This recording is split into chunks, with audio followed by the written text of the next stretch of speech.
Bienvenido en Diálogo, un programa en el cual usted tiene la oportunidad de conocer, comprender y analizar detenidamente la problemática nacional e internacional que tiene que ver con nuestro país. Un país de gente noble, un país en el cual las esperanzas están cifradas en sus instituciones, definitivamente. Y las instituciones a las cuales el pueblo hondureño siempre le ha tenido confianza, entre ellas está la universidad, como Universidad Nacional Autónoma de Honduras, la universidad que antes era la escuela pedagógica, que ahora es la Universidad Francisco Morazán, Pedagógica Francisco Morazán, y por supuesto otras instituciones civiles como las iglesias y otras instituciones estatales como las Fuerzas Armadas. Pero es importante en todo esto la parte ética, la parte moral y las responsabilidades en las cuales incurrimos cuando las instituciones realmente van por el camino que debe ser. Y los errores que se cometen pues se deben corregir, y lo que es la formación superior, que es la parte que la Universidad Nacional Autónoma rectora, y aquí lo hemos dicho varias veces, sí, claro, que estamos fallando en la Universidad Nacional Autónoma de Honduras en diferentes áreas, y en el caso mío como el área de la salud, y en este caso deberían de sentarse, por ejemplo, con la Secretaría de Salud y definir un problema grave que hay. Por ejemplo, cuántos cardiólogos tenemos en el país, cardiólogos clínicos, y cuántos cardiólogos intervencionistas tenemos en el país. No hay lo suficiente y no se están preparando en Honduras. La universidad como ente rector no lo hace. No solo cardiología, sino urólogos. Mire cuánta cantidad de hombres andan en las calles esperando una cita para una cirugía prostática porque tienen inflamada la próstata y tienen que andar con una sonda vesical, no 15 días ni un mes, sino que meses y hasta años con una sonda vesical. Y eso simplemente porque no hay suficientes urólogos en el país, que deberíamos de tenerlo, porque la universidad debería tener esa capacidad de preparar las especialidades, sus especialidades que el país requiere. Lo mismo con nefrólogos. Miren la cantidad de problemas que tenemos. Pero bueno, eso es importante y lo abordaremos también como un tema, pero abordaremos lo que interesa en este caso, las investigaciones, y lo que es también la ética y la bioética, que es importantísima.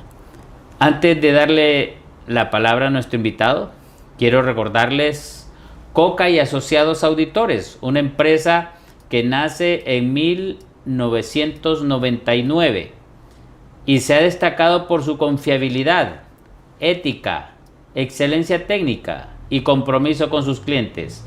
Coca y Asociados Auditores, si usted es responsable de alguna institución gubernamental, le aconsejo, haga su auditoría, porque va empezando. Si no, dentro de 3 años de infracción le va a tocar a usted la responsabilidad solidaria por no haber hecho una auditoría a tiempo.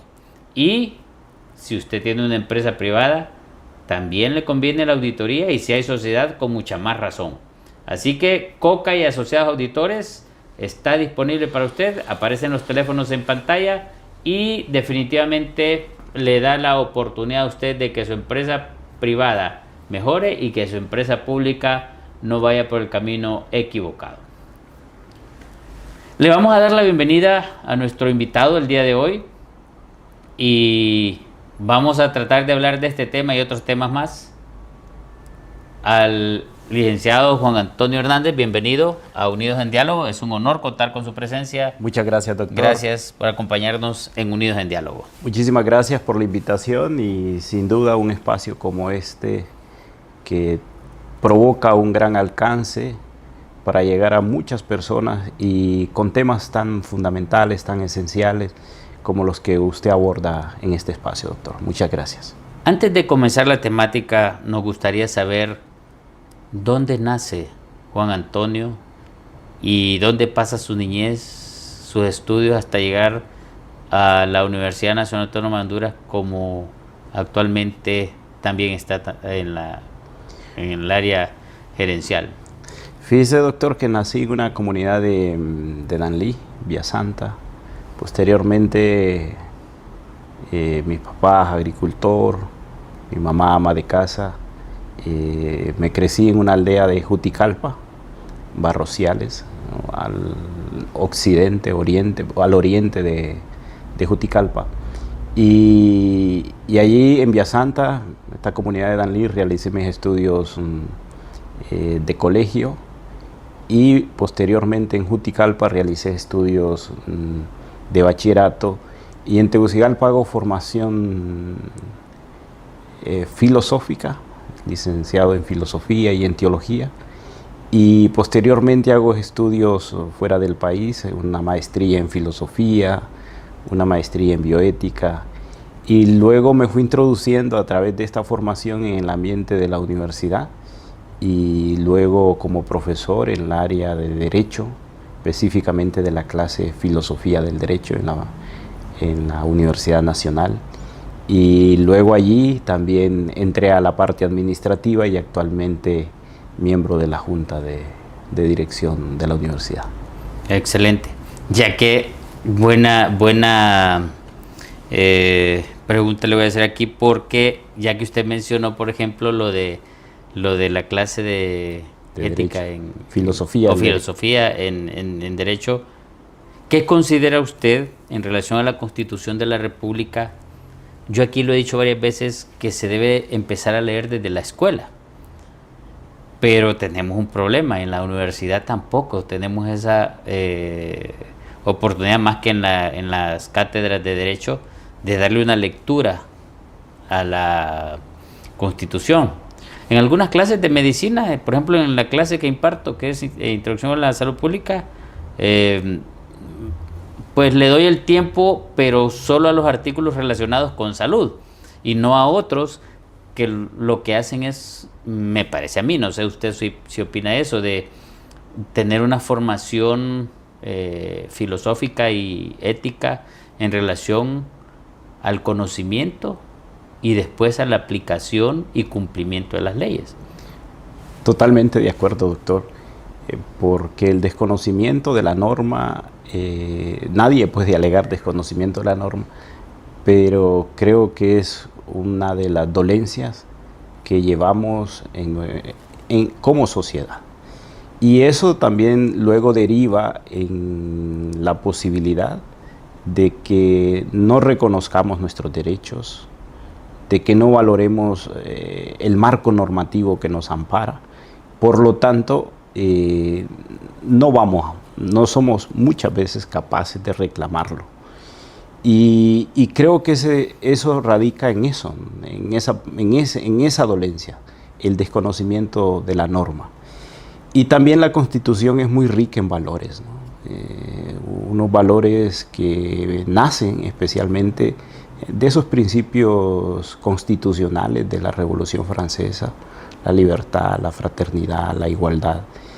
Esos principios que dieron marco al nacimiento del constitucionalismo, también cuando no son asumidos, también luego cuando el marco legal en las relaciones humanas, también hay un deterioro en ese marco de las relaciones, especialmente mediante la violación de ciertos derechos que le corresponden a una persona simplemente por ser empleado de una institución, o en las relaciones cuando a una persona se le niega un valor o un derecho tan básico como el acceso a la información. Entonces, pero ¿dónde radica? Que no están totalmente absorbidos dentro de nuestra formación ciertos principios que rodean, que sostienen la Constitución de la República. Y el desconocimiento de ello también implica que en muchos momentos confrontemos como sociedad, ¿no? Entonces, todo es una derivación de ese desconocimiento de ciertos principios que en el fondo sostienen el marco normativo de la Constitución. Excelente, me parece está muy acertado lo que usted acaba de decir, porque definitivamente ha sido una inquietud personal y desde hace mucho tiempo en relación a la Constitución. Y habría que ver, por ejemplo, en la universidad cómo podemos hacer en las diferentes carreras de la universidad la lectura de la Constitución. Y como le digo, yo por ejemplo en la cátedra que impartimos, el caso de los artículos relacionados más con salud y los derechos también humanos que tienen que ver, ¿verdad? Pero sí valdría la pena tener esa oportunidad con los estudiantes de la Autónoma, qué sé yo, en alguna de las cátedras en las que se da, por ejemplo, no sé si todavía seguirán dando español, que antes nos obligaban a leer Prisión Verde y Cipotes y esas cuestiones. ¿Por qué no leer, por ejemplo, como un libro, cambiarlo? Si no quieren agregar otro más, pues en vez de, ya sea de Cipotes o de Prisión Verde, colocar la Constitución. Que ambos, pues no es que sean malos, pero sí valdría la pena leer la Constitución de la República en una de las clases generales desde el inicio de las carreras. Totalmente de acuerdo, doctor, porque si usted ve la vida de todo ser humano y de toda sociedad, siempre necesita como marcos orientativos en su vida.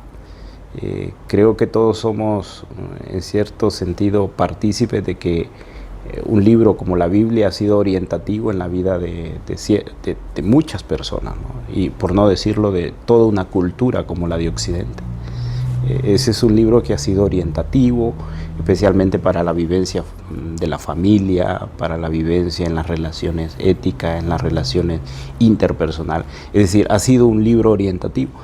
Y en este sentido, la Constitución es, en definitiva, el libro orientativo específicamente para todas las relaciones, específicamente relaciones políticas, relaciones económicas. Es decir, de ese marco constitucional es donde se deriva el marco orientativo de todas las relaciones. ¿Y qué implica, por ejemplo, el desconocimiento, el no acercarnos a un libro tan valioso, especialmente por su contenido y por su orientación, como la Constitución?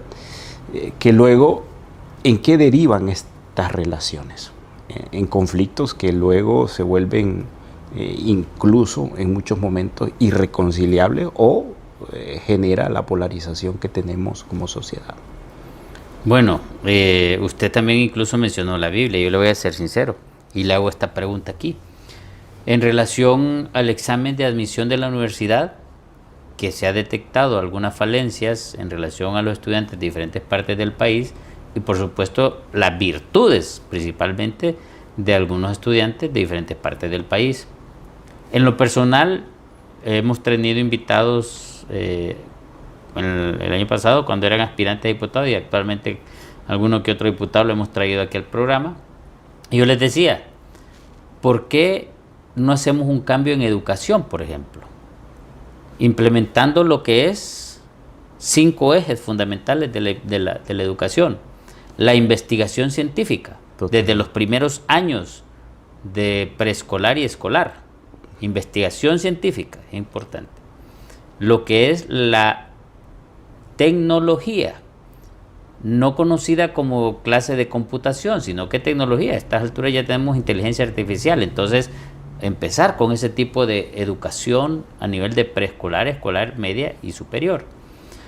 Lo que es también un segundo o tercer idioma, que eso le abre las puertas, no solamente en relación al inglés, sino que tal vez al mandarín por la situación que nos encontramos. La parte moral y ética, que tiene que ver, por ejemplo, con la lectura de la Biblia. Yo se los planteé, la lectura de la Biblia desde que empecemos a leer en la escuela, y empecemos a leer en la Biblia y en la Constitución de la República de Honduras. Y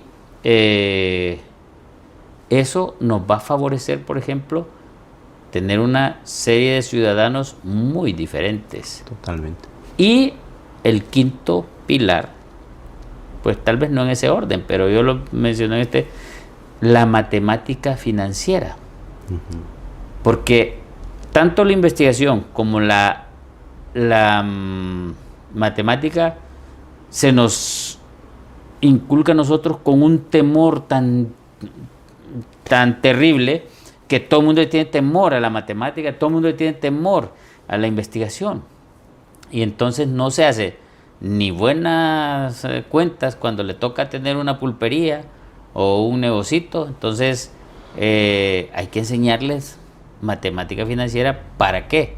Me dirían, bueno, es la forma como nosotros podemos estimular que se genere empleo y que no salgamos a ser empleados de la universidad, sino que a generar empleos, porque usted lleva otra visión de lo que es las finanzas. Totalmente. Si tiene una matemática financiera. Entonces, considero 5 pilares. Ahora la pregunta es, ¿por qué se los menciono?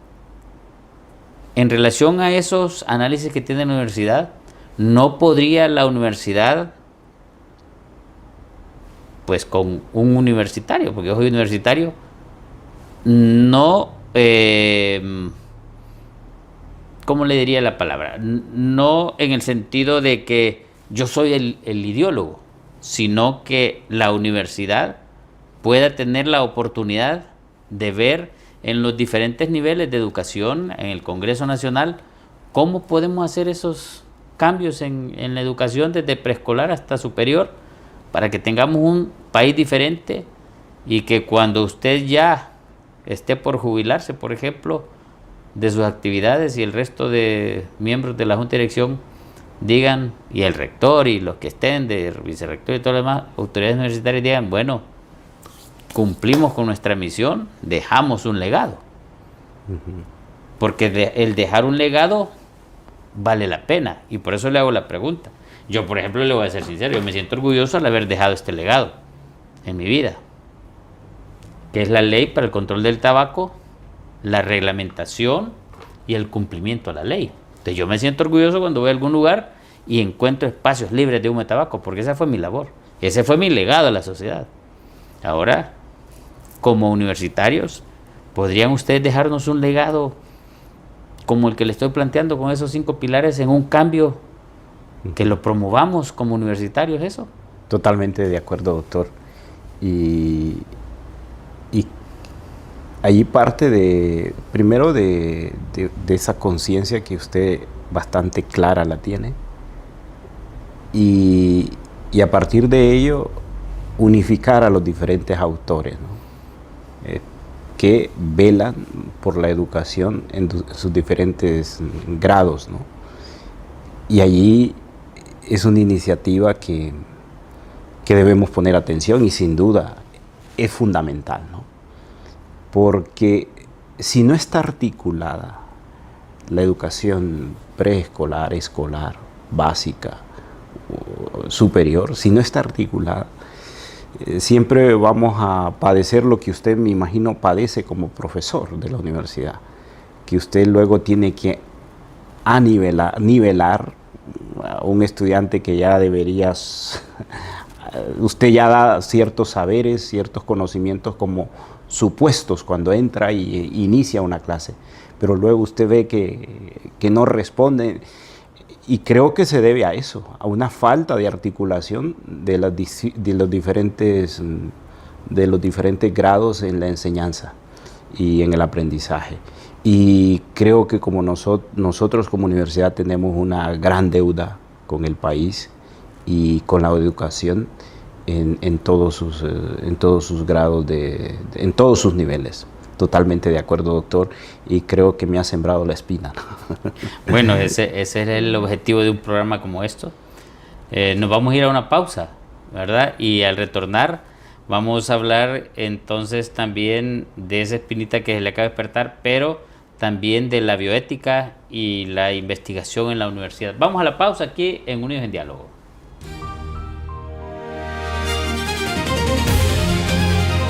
Unidos en Diálogo, un programa en el cual usted tiene la oportunidad de conocer, comprender y analizar detenidamente la problemática nacional e internacional que tiene que ver con nuestro país.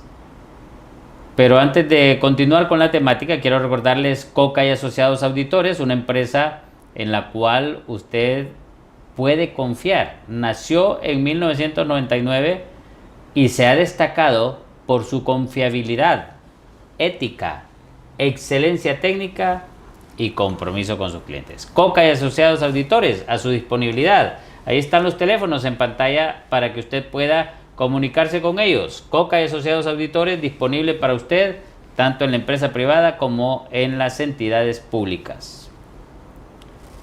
Licenciado Hernández, hay algo que antes de irnos a la pausa nos inquietaba. Usted dijo que le queda una espinita ahí.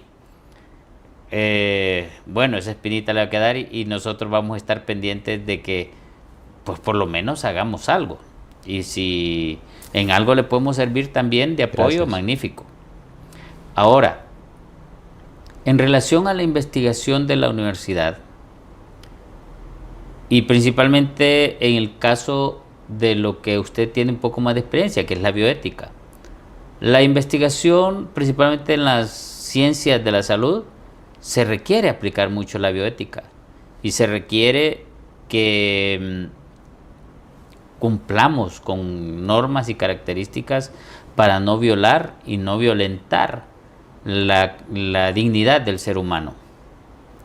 ¿Cómo han abordado esta temática ustedes en la universidad y como estímulo a las investigaciones científicas dentro de la universidad? La investigación en la universidad ha venido, creo, en un crecimiento continuo y nos hemos ido dando cuenta que la ética, como un ejercicio práctico de la investigación, se ha ido volviendo cada vez no solo necesaria, sino que es el marco orientativo de toda investigación. Porque especialmente en un área como la salud, nuestro contacto directo es con personas y las investigaciones siempre están orientadas al manejo de datos, al manejo de información y también al manejo, incluso en muchos momentos, de datos que tienen que ver con la interioridad de la persona. Y entonces luego vemos que esos datos no los podemos manejar, como dicen, a troche y mochero. Debemos manejarlos con un profundo cuidado, especialmente en el respeto de la autonomía del paciente o a quien manejamos esos datos. Entonces, en ese sentido, hemos asumido que la ética no solo es fundamental, sino que es el marco orientativo de toda investigación. En ese sentido se han ido creando, fortaleciendo ciertos comités que ya estaban y sobre todo, lo fundamental, destinar recursos para que ejerzan sus funciones. Me parece muy bien y aquí en este caso si lo hacen de la mejor manera, lo que va a provocar es estimulación a la investigación en la universidad en relación a que se hagan las investigaciones, principalmente quitándole el temor de que son difíciles y que son cosas inalcanzables de hacer. Es que fíjate que cuando vemos que una investigación sobre todo tiene una incidencia dentro del campo científico y también cuando tiene una incidencia social, política, vemos que son como logros que no es para cualquiera, ¿no? Pero luego descubrimos que en primer lugar la investigación requiere sobre todo de un ímpetu que está rodeado de curiosidad, pero más que curiosidad, también de un deseo profundo de que mediante ese ejercicio estamos haciendo un gran bien a la institución y a la sociedad misma. Y que mediante esos descubrimientos, investigaciones, también hacemos que la ciencia cada día se sitúe dentro de nuestro alcance, porque a veces creemos que la ciencia es para gente extraterrestre muchas veces. Entonces vemos que la ciencia está a nuestro alcance y también que además de que está a nuestro alcance, la ciencia no es algo que está fuera de nosotros, sino es algo que nosotros hacemos. Y entonces cuando planteamos la investigación desde este sentido, la investigación, como usted muy bien lo dice, se vuelve prácticamente un acto divertido, un acto que la persona que lo hace lo disfruta y lo goza, ¿no? Bueno, en el caso de mis estudiantes, al inicio hallaban muy difícil, pero ya cuando finalizaron la investigación que les mostré, se sentían alegres, satisfechos y un logro personal en ellos que vale la pena. Yo lo observé en cada uno de ellos y la actitud que tomaron como estudiantes y como personas. Claro. Es que allí, fíjese, doctor, perdón, que hay un elemento que mediante ese ejercicio usted también ve que la persona, el profesional, en primer lugar desarrolla un criterio de autonomía. También desarrolla un espíritu de libertad y también desarrolla un criterio y un pensamiento crítico. Y eso solo se logra mediante el ejercicio de investigar. Porque incluso un elemento fundamental, ¿no?, que es como la autoestima, ¿no? Que usted sabe que nuestras sociedades son sociedades convulsivas, violentadas, y los estudiantes que vienen a la universidad, en ciertos momentos su autoestima no es la mejor. Pero cuando usted lleva a un estudiante mediante un crecimiento, adaptación de una metodología, y él es capaz de ver un resultado, yo le digo, usted ha dotado al estudiante también de autoestima, ¿no? Y eso es lo que usted puede ver, especialmente cuando un estudiante tiene en sus manos una investigación, puede hablar de ella, está apropiado de ella. Entonces usted tiene allí una persona prácticamente que ya está preparada para incursionar dentro de cualquier espacio, especialmente el de su ciencia. Excelente. Y en este caso sería bueno seguir estimulando la investigación en las diferentes áreas que Totalmente. le competen a la universidad, pero en el caso nuestro, en el de su servidor, en el área de la salud. Aunque con lo que usted va hablando me da inquietud a mí, por ejemplo, la situación en la cual nos encontramos como país, con las necesidades básicas insatisfechas, como por ejemplo lo que es falta de trabajo. Lo que es, eso implica falta de trabajo porque no hay emprendedores que generen empleo para sí mismos o sus familias o para otras personas, porque parte de ese desempleo es el no tener esa capacidad de generar más, no solamente basándonos en las inversiones de empresarios grandes, sino que de emprendedores, personas que hacen su empresa micro, mediana y pequeña empresa que generan 3, 4, 5, 10, 15, 20 empleos. Entonces, esa es parte también de la forma en cual la universidad debería de ir cambiando y pensando. Porque el problema serio también que tenemos con las necesidades básicas es que no hay alimentación suficiente. Como usted sabe, incluso nuestros alimentos bases, como es el frijol, no estamos produciendo lo suficiente, sino que traemos de Nicaragua y de otros países. Bueno, en el momento hasta de Etiopía hemos traído.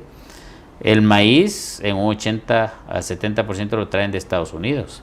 El arroz casi en un 90% viene de afuera. Entonces, el impacto que tiene la universidad en sus manos como un ente generador de pensadores y de mejor o de mejorar el bien vivir, entonces es otra de las responsabilidades que la universidad tendría que incidir en la sociedad, ¿no le parece? Totalmente. De modo especial, la universidad tiene no solo una responsabilidad, sino que debe ser su labor prioritaria, de cómo nuestros profesionales que egresan de nuestra institución no solo se convierten en empleados, sino en la medida en que también son creadores de emprendedores en ese sentido, ¿no? Ahí hay un desafío, y no solo es una formación específicamente técnica, también ahí necesitamos, y creo que en eso al menos se ha ido mirando, que hoy dentro de la malla curricular se llama las habilidades blandas, ¿no? Como una persona, cuando usted ve que llegó con una estima baja, y al egresar usted ve que es una persona, mediante estos ejercicios de investigar, de exponer, de abrirse a otros espacios, no específicamente dentro de su área de formación, sino a otros espacios. Y aquí tiene, y yo creo que es una deuda como universidad, la formación transdisciplinar, ¿no? De cómo se va dotando de otras herramientas que le permitan que esas herramientas técnicas de conocimiento específico, usted las traduce, las transforma, y luego le permite crear espacios, empresas, incluso genera en cierto sentido una transformación e incide en la sociedad, ¿no? Y creo que ahí hay una deuda, ¿no? Especialmente de cómo no solo como universidad estamos formando específicamente en el tecnicismo científico, sino cómo también abrimos a otras habilidades que a veces son las fundamentales, ¿no? Cómo yo debo abordar un problema, cómo debo afrontar una situación emocional, cómo debo afrontar un problema familiar, que pocos espacios tenemos en torno a esas habilidades que luego son fundamentales para el desenvolvimiento como profesionales, ¿no? Y siento que allí hay una deuda que como universidad podríamos ir generando espacios que procuren esa transdisciplinariedad y sobre todo ese desarrollo de ciertas habilidades que al final son las claves, ¿no? Y habría que ver, por ejemplo, con el emprendimiento, como mencionó usted, fortalecer esa área del emprendimiento, y creo que valdría la pena que enfoquen un poquito más ahí. Ahora, es importante, por ejemplo, lo que le mencioné al inicio también. Parte de la credibilidad que el pueblo hondureño tiene en sus instituciones tiene que ver mucho con la misma Universidad Nacional Autónoma de Honduras, con la Universidad Pedagógica Francisco Morazán, y bueno, entre las privadas, la Universidad de Zamorano y otras más. En este sentido, ¿cómo podemos nosotros, como simples ciudadanos, tener la esperanza en instituciones, en el caso de la autónoma, que es la rectora, o sea, que es la que decide el rumbo de la educación privada, superior, en el país, tener esa esperanza de que va a llegar su momento para que nos empiecen a dar luces en el camino, por ejemplo, que se tienen que tomar en el país, donde incluso en la ley establece que Honduras tiene que aprobar, y se aprobó creo en el 2010, lo que es un plan nacional de desarrollo, pero que nunca lo llegaron a cumplir ninguno de los gobiernos que han estado después del 2010, ni el que lo aprobó ni los que siguieron posteriormente. ¿Cómo podemos hacer que la universidad también incida en ese tipo de situaciones? Porque la universidad sufre esa situación, así como el pueblo hondureño. Totalmente. Fíjese que ahí la universidad, y yo lo he visto que incluso otras instituciones, no voy a decir el nombre, han aprovechado los datos que la universidad genera a partir de sus investigadores, a partir de sus institutos o de sus escuelas.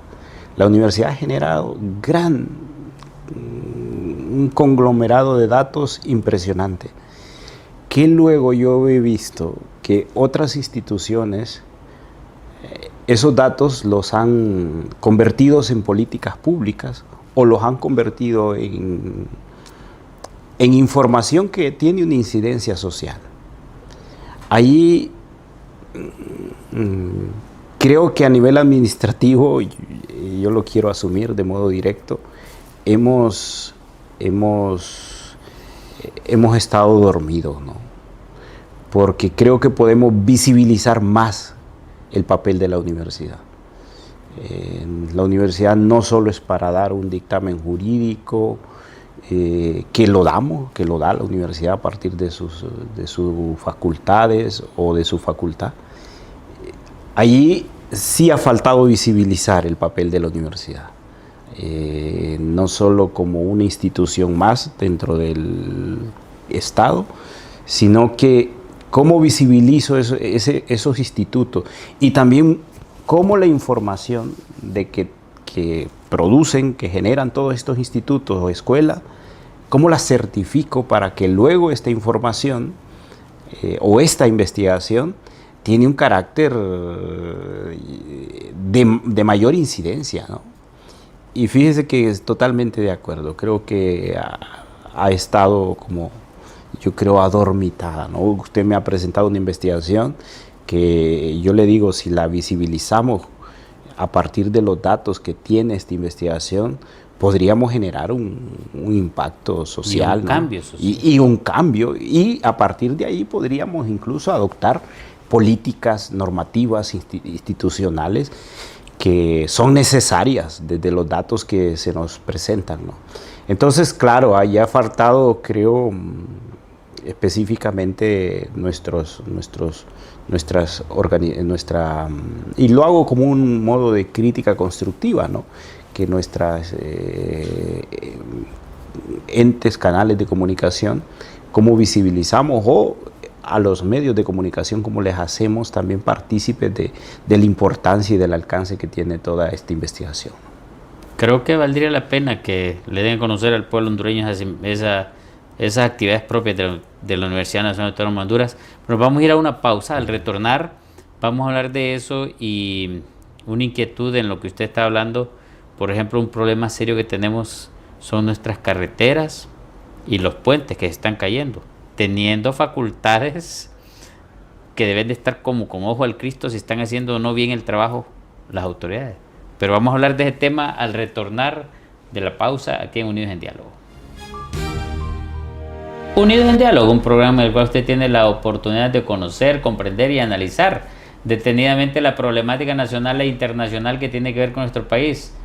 Un país de gente noble, de gente trabajadora, que lo que necesitamos es que los que nos dirigen busquen la mejor forma, el mejor camino y la idea, claro que la hay, de solventar o solucionar los problemas que la mayoría de la población tenemos.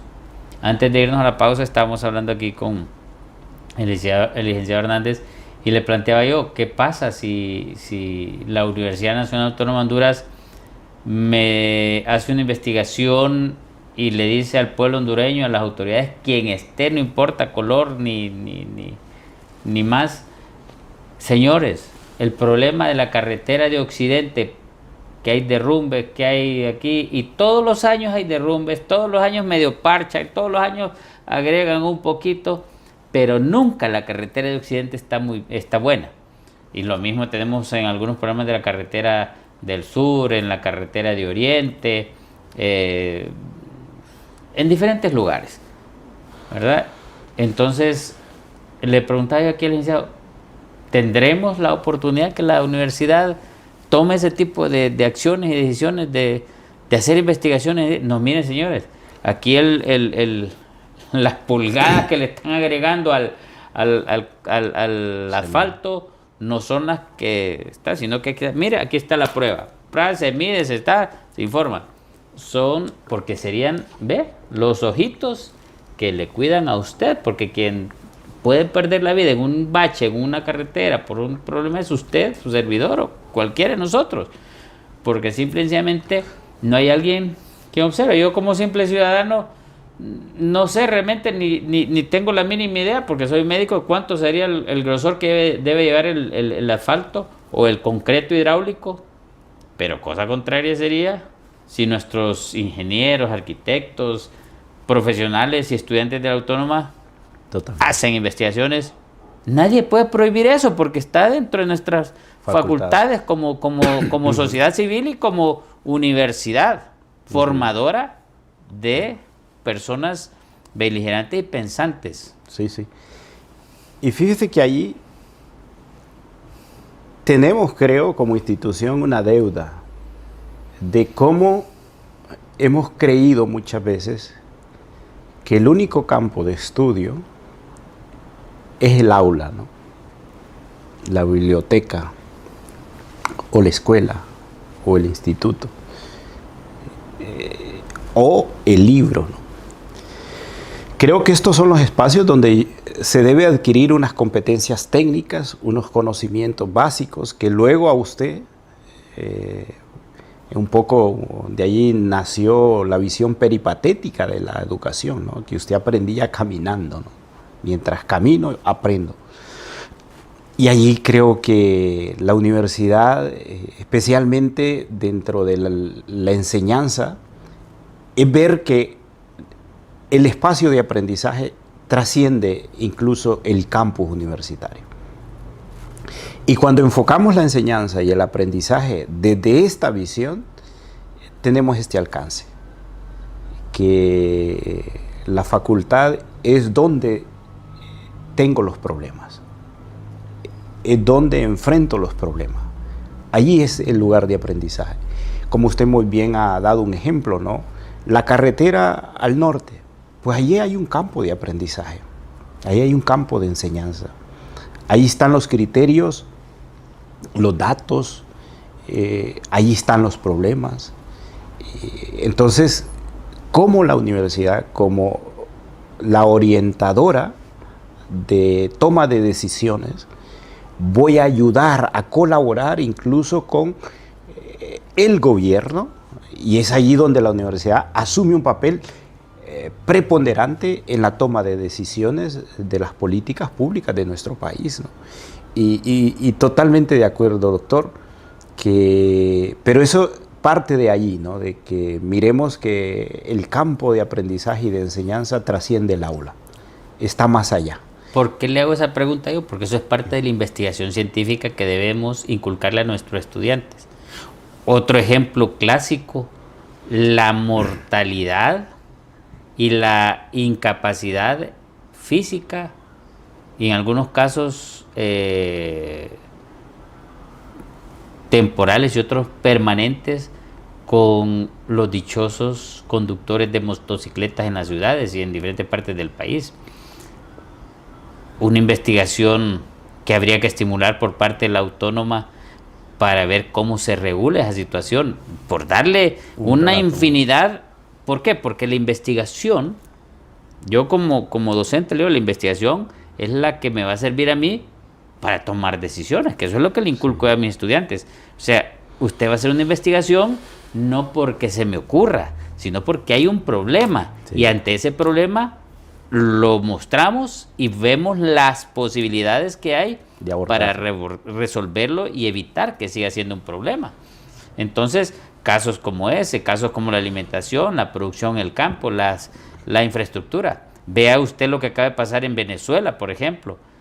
Yo quedé asustado al ver la construcción de esos edificios de espuma, de esponja. No sé, aquí van a construir 40 edificios. Torres. Sí. Estarán teniendo las normativas internacionales para evitar eso. Entonces, ¿quién es el que puede visualizar eso al final de cuentas? Aunque sea empresa privada, y aunque los permisos de la alcaldía estén ahí, aunque los permisos del resto de las instituciones gubernamentales, medio ambiente, etcétera.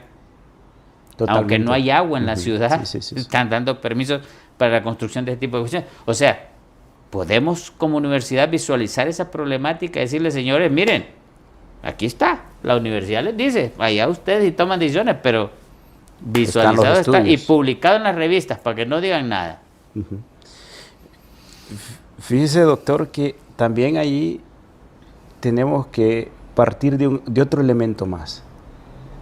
Y es que se fija usted que la relación entre alumno y profesor se ha creído tradicionalmente que es como el único medio mediante el cual se daba el aprendizaje. Pero hoy usted está viendo, a partir de estos ejemplos que usted nos trae acá, de que la relación que permite la investigación como que amplifica la relación con el aprendizaje, donde el profesor ya solo es orientador, pero también el profesor se convierte en el criterio ético, técnico, científico y orientativo del aprendizaje. Y eso no está muy asumido por quienes enseñamos, doctor. Porque si usted como catedrático, imaginémonos, de una materia de ingeniería y usted lleva al alumno y plantea estos problemas, usted va a llevar al alumno más allá del aula. Y claro, y es allí donde el aprendizaje trasciende el espacio universitario y ya coloca en una relación directa, laboral casi, a su estudiante con las problemáticas que habrá que resolver en el tiempo posible, ¿no? Y también los ejemplos también me ayudan a plantear otro elemento, que muchas veces el aprendizaje no se da en una dimensión prospectiva, ¿no? Y es allí cuando despierta usted en el alumno esa curiosidad investigativa. Por ejemplo, usted ha dicho, tendremos estos edificios que se están construyendo en la capital, tendrán los criterios, no sé cómo podría decirlo mejor un ingeniero, creo, los criterios a nivel sísmico para que sean construidos en este espacio. Habremos dado esos criterios. ¿Y quién es? Seguro, el garante del conocimiento técnico y científico, que es la universidad, ¿no? Pero en ese sentido implica un replantear la relación entre alumno y profesor, pero también un replantear la relación de la universidad con el Estado, con la sociedad, y sobre todo ese es un papel de la vinculación universitaria. Totalmente de acuerdo, doctor. Estos elementos abren, bonito este espacio en ese sentido, que abre perspectivas del papel fundamental de la universidad y sobre todo su papel como garante de la investigación y del desarrollo científico de la sociedad. Lo vamos a despachar pensando, ¿verdad? Un montón de situaciones en las cuales solo en canales y programas como estos se pueden plantear y con la confianza. O sea, si usted ha visto aquí con el respeto y con lo que la dignidad de un ser humano se merece, hemos hablado de diversidad de temas de interés suyos, míos, de la población, de interés nacional. Y que tiene que ver con nuestra Universidad Nacional Autónoma de Honduras y con nuestro país. Y allí es un papel, en este sentido, de la universidad en cuanto que es rectora de la educación superior del país, pero también el papel de todo el conglomerado universitario, cómo vamos planteando todos estos elementos. Sus palabras finales, licenciado, porque hemos llegado al final del programa, se nos fue la hora. Se nos fue la hora, doctor. En primer lugar, muchísimas gracias. Sin duda he quedado emocionado con un espacio de este alcance reflexivo y decirle a la población que, en primer lugar, la universidad, que desde esta perspectiva personal lo digo, pedirle a la población que sea crítica con la enseñanza superior, pero sobre todo que también su crítica nos ayudará a plantear estas problemáticas desde este nivel, visualizando un gran alcance y sobre todo creyendo que cada hondureño, como usted muy bien lo ha dicho, doctor, en sus interlocuciones, que somos gente de un buen corazón y sobre todo de un alcance humano increíble, que merecemos más.